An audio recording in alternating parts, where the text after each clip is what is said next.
Hello, and welcome to this edition of Praxis Magazine. I'm Ryan Graves. And I'm Katie Lemondola. Big changes are coming for students enrolled in media and journalism majors. Dr. Zeynep Tennis Ely, known as Dr. Z because of her approachability, has been elected the new chair of the media department. Dr. Z has been serving as an associate professor of the Advertising and Public Relations Department and as the director of graduate studies. She earned her undergraduate and master's degrees from two different universities in Istanbul, Turkey, earning her doctorate in communication from Purdue University in 2011. So the responsibilities include to represent not just the advertising public relations, but all majors, all faculty and staff within the department to advocate for our students and look out for their best interests and finding that best alternatives and best outcomes for all parties involved.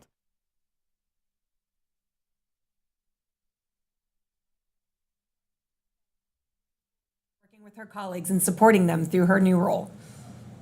Bittersweet news to share with you as the semester comes to an end. This will also mark the final semester of beloved teacher in the McAnulty College and Graduate School of Liberal Arts. Praxis Magazine reporter Pooja Joshi visited Professor Maggie Patterson, who's retiring this year after a long and storied career at Duquesne University.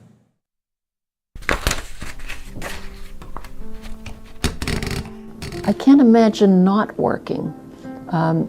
It's part of who I am. It's part of my identity. It's part of my purpose. And if I didn't have that, why would I bother getting up in the morning?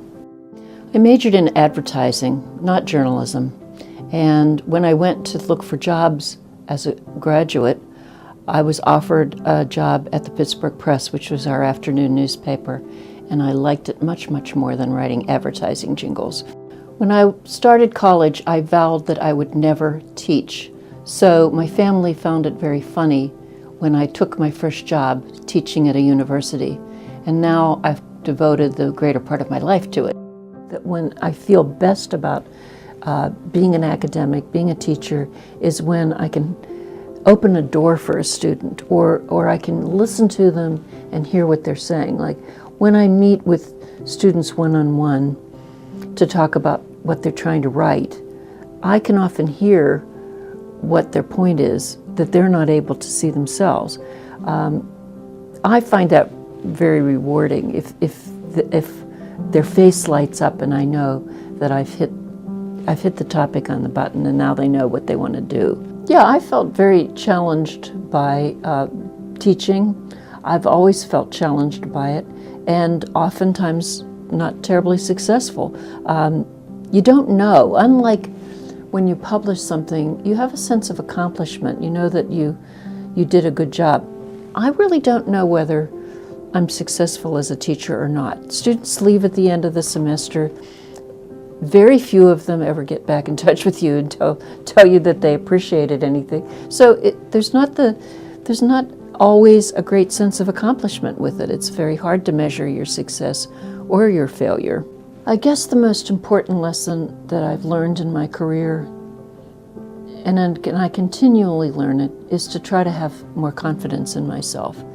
I think that partly because I was so brutally teased by my brothers when I was a kid, and partly because I think you always feel like you're swimming upstream as a woman in a profession that's dominated by men.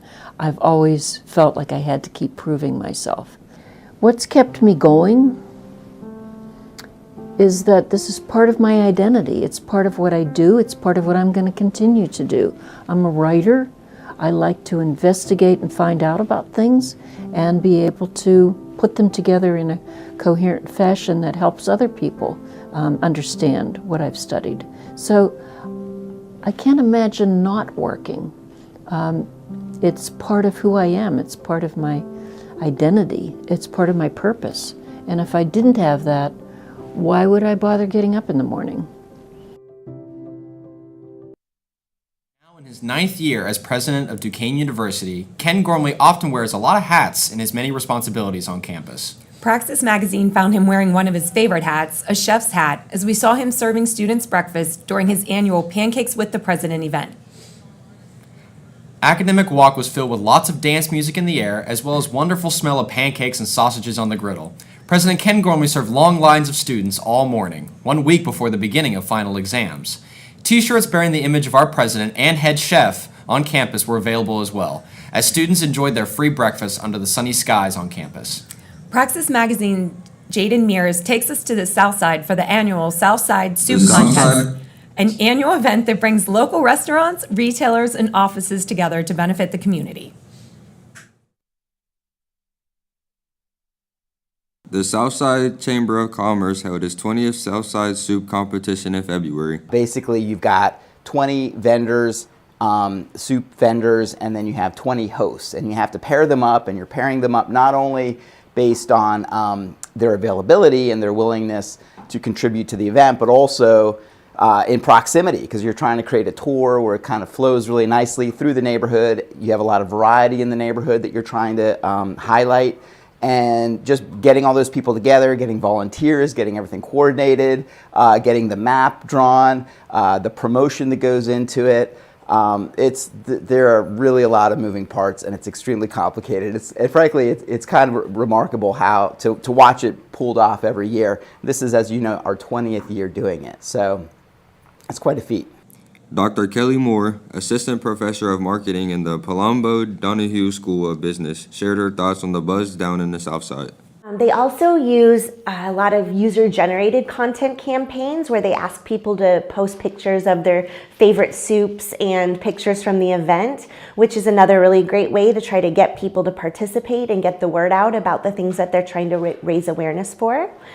So that's a really good media relations strategy that I think that they use. They have really generated a lot of media attention with this event. Food bloggers, lifestyle news outlets, all of those types of people cover this event. Moore said that being friendly to our planet ensures long and healthy lives for everyone, and the Southside Soup Competition is an earth-friendly event. So if you look at their website and their social media, they are really trying to appeal to that younger Gen Z generation. Because those people are very eco-conscious, and so they use things like compostable soup cups and utensils, and they use recyclable event maps and signage. This is not the first time for Zach Eggert. He's the owner of Zed's thrift store on East Carson Street and has hosted the contest in previous years. He hosted last year's winning soup from Sly Fox Brewery. For him, the soup contest is a way for his business to participate in the community. I'd say to keep it simple, like it's just, when we get approached to do something in the South Side that has to do with the community and bringing people to the area in a positive light, we're always happy to be a part of that. And what are you looking forward to most this time around? Meeting new people. Yeah, making connections with new people, I'd say. And trying some soup. Adam Lewin, the assistant general manager for Sly Fox Brewery, won the soup contest last year. He hoped his team could pull it off again this year as a way to draw attention to his restaurant. Every time we want to showcase that we're doing a little bit of everything. With that little hidden gem back on the end of Carson Street that not a lot of people know about. And a lot of people just assume we only have beer, but we have phenomenal food, and that's why we're doing this. With this year's competition over, students are already looking forward to next year's competition. For Praxis Magazine, I'm Jaden Mears. Taking time out to check on our mental health. This was the theme behind the Mental Health and Wellness Workshop that was held in the Africa Room in the Student Union. Many campus organizations were on hand explaining support services available to students, raising awareness about mental well-being, self-care, and resilience. Sponsored by the Office of Student Life, it gave students the opportunity to explore options to help them in a relaxed and fun atmosphere, in the hopes of opening the door to getting the help they may need now or sometime in the future. Last week marked the inauguration of Duquesne University's new president of the Student Government Association. Freshman Nick Miller delivered his inauguration speech in a ceremony that included the newly elected vice president and senators. Nick is a Westmoreland County native and is a student in the McAnulty College and Graduate School of Liberal Arts and part of the pre-law curriculum. Food Truck Fridays have been around Duquesne since 2021 and have been a hit among the students here ever since. The popular Friday feature along AWA creates long lines and excited chatter throughout the campus. We took a trip to interview a few students in line who shared their thoughts and one food truck owner to find out why this is such a popular event each year. I think it's a fun way to try new food, especially when we lived on campus. It was a good time to try something different than the dining options we have, and they have some pretty cool places, which is exciting. I think it's good, especially with finals and graduation coming up. It kind of gets a lot of the students out and to try new and fun foods. I pretty much serve the same food, except for today because it's Lent, but all the kids are great. It's consistently, when I'm here, it's really busy, and they come to me a lot because they know me, and I get the food out fast. Because it's part of the community, and it's a good college. It's a great college. Fridays not only provide the students with new experiences to expand their taste buds, but also gives those running food trucks the opportunity to put their business in the limelight. Father Henry J. McAnulty served as the 9th president of Duquesne University during what can be considered one of the most progressive and difficult times in this university's history. Praxis Magazine correspondent Lane Yost describes the importance of Father McAnulty's presidency and spoke to current president Ken Gormley, who reflected on the legacy of McAnulty as he moves towards retirement and his new position as chancellor. Father Henry McAnulty's life story would make a compelling Hollywood script. The Pittsburgh native was known as a humble priest and known for his academic success as a student of liberal arts before being called to serve two institutions he dearly loved: the United States Armed Services and Duquesne University, becoming a renowned leader. Father McAnulty's dynamic leadership has been Duquesne president from 1959 to 1980, saved the university from being closed. Praxis Magazine reporter Tyler Rager tells us more about the man whose name is synonymous with liberal arts studies. Behind me is the College of Liberal Arts here at Duquesne University, the very school that Father McAnulty earned his degree in the 1950s. Father Mac was a man of great humility and never took the spotlight for his efforts in helping build Duquesne. However, in honor of his great contribution to the university, a famous alum decided to have the college named after Father Mac. Thus, the McAnulty School of Liberal Arts is a continuation of Father Mac's legacy and shapes Duquesne's future. Although he would have never asked for the school to be named in honor of him, the Duquesne community thinks of him when they walk past the school. In the late 1960s, Duquesne University was facing a growing financial crisis that reached a boiling point in 1970.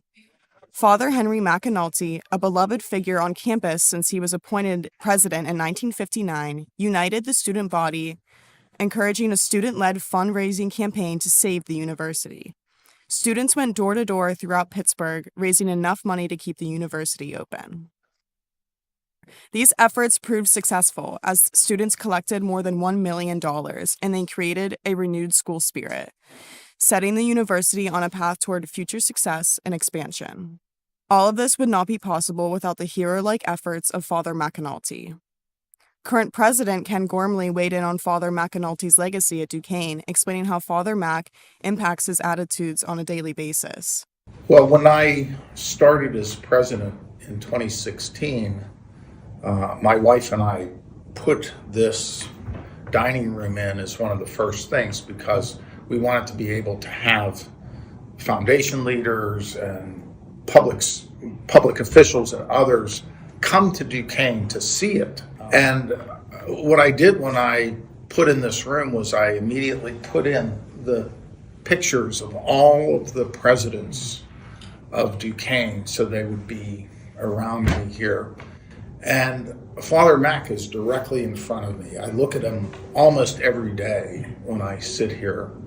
And he really is an inspiration to me. I remember when I'm sitting here that every one of these presidents had challenges, but they also had these tremendous opportunities at that moment in history to do something special with this very special place called Duquesne University of the Holy Spirit.